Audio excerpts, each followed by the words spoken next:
देखो ममता, मैं आज ऑफिस जाने के मूड में नहीं हूँ। किसी का फोन आया ऑफिस से तो बोल देना कि मैं घर पर नहीं हूँ, किसी जरूरी काम से गांव गया हूँ। ठीक है, मैं चला सुने, बाकी मैं संभाल लूंगा। ममता बेचारी, जैसा नाम वैसा ही नेचर। ना कभी झूठ बोला, ना फरेब, ना किसी से चालाकी की, ना किसी की पंचायत।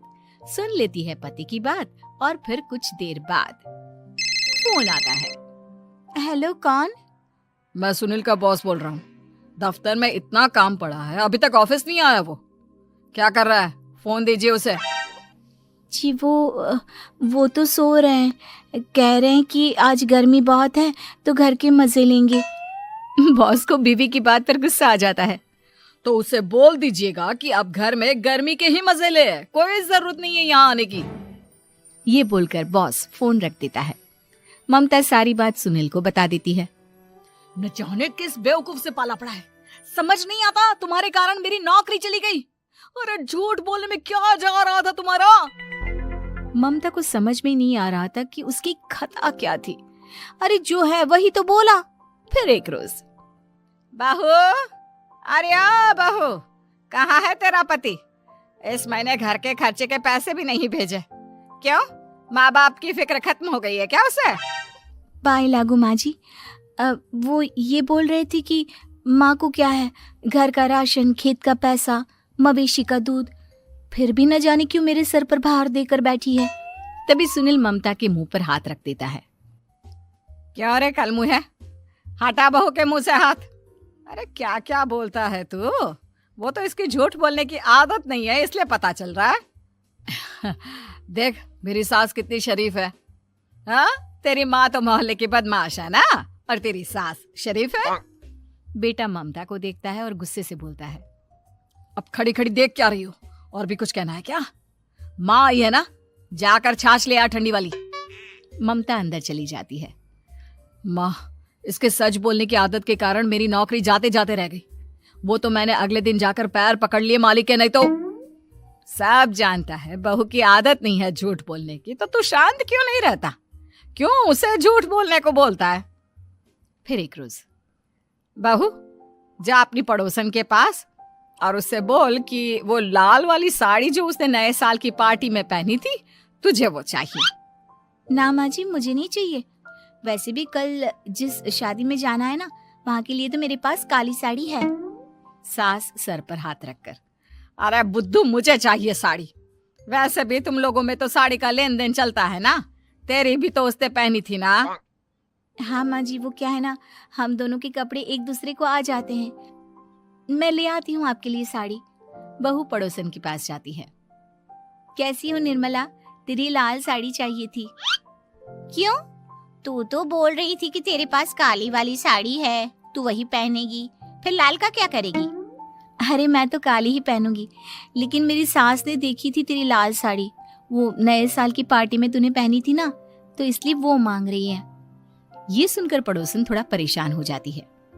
देख ममता, तेरे लिए तो मैं एक बार को साड़ी दे भी देती, लेकिन तेरी सास के लिए नहीं। वो क्या है ना, तू तो जानती है कितनी गंदी आदत है तेरी सास की। खाया पिया सब कपड़े पर ही पोंछ देती है। मेरी लाल साड़ी बहुत महंगी वाली है, पता चले उस पर हल्दी तेल का निशान लगा हो। ममता घर आ जाती है खाली हाथ। ममता को देखकर, नहीं देना उसका लूटी ने साड़ी। अब आए तुझसे लेने तेरा सामान, अच्छे से बताती हूँ। माँ जी, वो क्या है ना, मुझे तो वो दे रही थी, लेकिन आपके नाम पर नहीं दी। अरे किसने बोला था मेरा नाम लेने को? बोल देती तुझे पहनना है, लेकिन ना, तू तो ठहरी सच की देवी। न जाने सास क्या सोचती है, पर हंसने लगती है। अरे माँ, क्या हो गया? क्या सोचकर हंस रही है? याद है जब बहू को देखने गए थे? हाँ बस सही बात है। याद आ गया कैसे मेरी सास बाजार के खाने को बोल रही थी कि ममता ने बनाया है। और बहू ने आकर सब बता दिया कि ये सारा खाना तो बाजार से आया है, वो भी कल्लू हलवाई की दुकान से। ममता दोनों की बात सुन रही थी। हाँ माँ जी, वो कल्लू हलवाई का ही था। मुझे तो आज तक पता नहीं चला कि माँ ने क्यों कहा कि मैंने बनाया है। खैर, मैं तैयार होती हूँ, शादी में जाना है ना। पूरा परिवार शादी में जाता है, जहाँ खाना वाना खाकर सभी बैठे होते हैं कि एक औरत ममता की सास से कहती है, क्या बात है बहन जी, मेरी आपकी बात हुई थी तो आप तो बोल रही थी कि लाल साड़ी पहनने वाली हैं, तो मैंने ये काली पहन ली। पता होता कि आप लाल नहीं पहन रही हैं तो मैं ही अपनी लाल पहनाती। अच्छा जी, तो इसलिए पूछा जा रहा था। अरे इतनी साड़ियां हैं कि क्या बताऊं। मैंने सोचा तो था, पर ये सामने दिख गई तो यही पहन लिया। अच्छा, मेरी तो तैयारी काफी दिन से चल रही थी, फिर भी आज ऐसा लग रहा है कि ठीक से तैयार नहीं हुई मैं। तभी आ जाती है हमारी सच्ची बहू ममता बहू। आंटी जी, वो क्या है ना, पड़ोसन की लाल साड़ी माँ जी को पहननी थी, लेकिन आप तो जानती है माँ जी की आदत, सारा खाया पिया कपड़ों पर ही पोंछ देती है, तो उसने साड़ी देने से ना ऐन वक्त पर मना कर दिया, तो अब इन्होंने ना मेरी साड़ी पहनी है। औरत ममता की सास को घूरती है, अरे मांग कर ही साड़ी पहननी थी क्या? हम जैसे तो खुद की ही साड़ी पहनते हैं, चलो चलते हैं। सास का गुस्सा अब ममता पर फूट पड़ता है। अरे क्या जरूरत थी ये बात सबसे कहने की? अरे घर की इज्जत का कोई ख्याल है कि नहीं तुझे? हाँ, मैंने क्या बोल दिया माँ जी? मुझे क्यों डांट रही है? मेरी गलती क्या है? ममता को रोता देख सुनील आ जाता है। अरे माँ, क्या हो गया? पता है ना शादी का माहौल है। सास सारी बात बेटे को बता देती है। देख रहा है तेरी बहू का हाल। अरे इस लड़की को तो ये भी नहीं पता कि कब कहाँ क्या कैसे बोलना है। अरे लेकर जा इसे यहाँ से। सभी घर आ जाते हैं। सास का मुंह तो फूला ही रहता है कि एक दिन। चलो बेटा, बहुत दिन तुम लोगों के साथ रह ली, अब चलो। वैसे भी ऐसी बहू के साथ समय कैसे कटे, जो ना झूठ बोलती है ना लोगों की चुगली करती है। अरे गांव में ही ठीक हूँ मैं, कम से कम 4 घर की खबर तो मिलती रहती है, वो भी मसाला डालकर। कैसी बात कर रही है माँ? अभी तो आई है, रह जाना, कितना अच्छा लगता है तेरे रहने से घर। तभी ममता आ जाती है। अच्छा लगता है, लेकिन आप तो बोल रहे थे कि न जाने कब तक रुकेगी, जाने का नाम ही नहीं ले रही। जाए तो कम से कम घर में थोड़ा सा फ्री सा तो फील करूं, यही बोल रहे थे कल माँ जी आपके लिए। सास बेटे को देखती है, लेकिन क्या कहती बेचारी, जब अपना ही सिक्का खोटा हो। चली जाती है चुपचाप गांव। फिर एक रोज घर की घंटी बजती है। सामने खड़ा होता है सुनील का बॉस। सुनील है क्या घर में? वो क्या ना, मैं यहाँ से गुजर रहा था तो सोचा थोड़ा ऑफिस का काम डिस्कस कर लूं। ममता कुछ कहती कि तभी वहां सुनील आ जाता है। अरे बॉस, आप आइए आइए। क्या बात है, घर तो बहुत सुंदर है। वैसे भाभी जी, आपकी खूब बातें सुनी है कि आप कभी झूठ नहीं बोलती। ये तो पता नहीं, लेकिन हमेशा सिर कुछ न कुछ ऐसा बोल देती हूँ जिससे परेशानी हो जाती है। मैं ऐसा नहीं चाहती, लेकिन क्या करूँ। खैर, बॉस कुछ देर रुकता है, काम की बात होती है। ममता के साथ सब चाय पीते हैं और जैसे ही बॉस जाने को मुड़ता है कि क्या जी, कितने नेक इंसान है, फालतू ही आप खड़ूस और निकम्मा बोलते हैं इन बॉस को। अब क्या, बॉस के कान तक खुद के लिए अनमोल वचन पड़ जाते हैं और फिर ओह, तो ये बात है। और क्या कहता है ये? अरे बॉस, आप भी किसकी बात पर विश्वास कर रहे हैं? अरे इससे तो ये भी नहीं पता कि आलू प्याज कहाँ रखा है।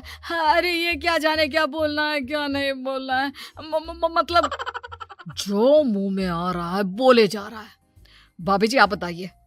नहीं बॉस, लग रहा है कि कुछ गलत बोल गई मैं। वैसे ये सिर्फ इतना ही बोलते हैं कि आप में कोई टैलेंट है ही नहीं, आपकी नौकरी इन्हीं के कारण तो बची हुई है। अरे बस कर ले अम्मा, अब क्या करवा कर मानेगी, बड़ी मुश्किल से तो नौकरी बची थी मेरी। सही कहा, बची थी, लेकिन अब निकल गई। तेरे टैलेंट के भरोसे चल रही है ना मेरी नौकरी, अब देख तू। अच्छा, तो आप भी यही मानते हैं? वैसे ये बात तो है, सुनील काफी टैलेंटेड है। बॉस चला जाता है। सुनील सर पकड़कर बैठ जाता है। माना सच बोलना एक अच्छी आदत है, लेकिन ममता आज का समय ऐसा नहीं है। तुझे थोड़ा सा समाज को देखकर खुद को बदलना होगा, समझी? जी मुझे तो पता ही नहीं चलता कि मैं क्या गलत कर रही हूँ। यकीन मानिए मैं जानबूझकर नहीं करती। सुनील सोच लेता है कि वो किसी न किसी तरह अपनी बीवी के इस भोलेपन का इलाज करके रहेगा, लेकिन सवाल ये कि कैसे का जवाब अब मिल जाता है। और फिर एक रोज ममता की माँ आती है। ममता, तुझे तो पता है तेरे पापा का काम ठीक नहीं चल रहा है, कुछ पैसों की जरूरत थी, तेरे पास हो तो मदद कर दे बेटा। ममता माँ को घर खर्चे से बचाए पैसे दे देती है। पैसे देने के बाद सुनील आ जाता है। अरे सासू माँ, आज यहाँ कैसे आना हुआ? नहीं बेटा, वो ममता की याद आ रही थी ना तो आ गई। वो क्या है ना, पता है पापा का काम ठीक नहीं चल रहा है, तो माँ कुछ पैसे लेने आई थी। क्यों? यहाँ क्या पैसे का पेड़ उगा है? अरे कौन सी माँ अपनी बेटी के ससुराल का खाती है? कोई जरूरत नहीं है पैसे देने की। वापस कर दो माँ जी पैसे और निकलो यहाँ से। आगे से यहाँ पैसे लेने नहीं आना। सुनील ये बोलकर निकल जाता है। उसके जाने के बाद, बेटा ममता, तूने मेरी बेइज्जती कराने के लिए यहाँ बुलाया था क्या? अरे छोटा सा झूठ बोल देती तो तेरी माँ की इज्जत बच जाती, लेकिन चलती हूँ मैं। सास बाहर जाकर बाहर खड़े सुनील से कहती है, तेरे कहने पर बेटा हमने ये नाटक तो खेल लिया, लेकिन उसका क्या असर होता है ये नहीं पता। थोड़ी देर बाद सुनील घर आता है। देखिए, मुझे मेरी गलती का एहसास हो गया है। मैं समझ गई हूँ कि सच कितना सच होता है और उसकी कीमत आज के समय में बहुत बड़ी है। माफ करना, मैं आज से सच कभी नहीं बोलूंगी। क्या? कभी नहीं? फिर क्या, दोनों मियाँ बीवी खुश रहने लगते हैं, क्योंकि बीवी को थोड़े से झूठ की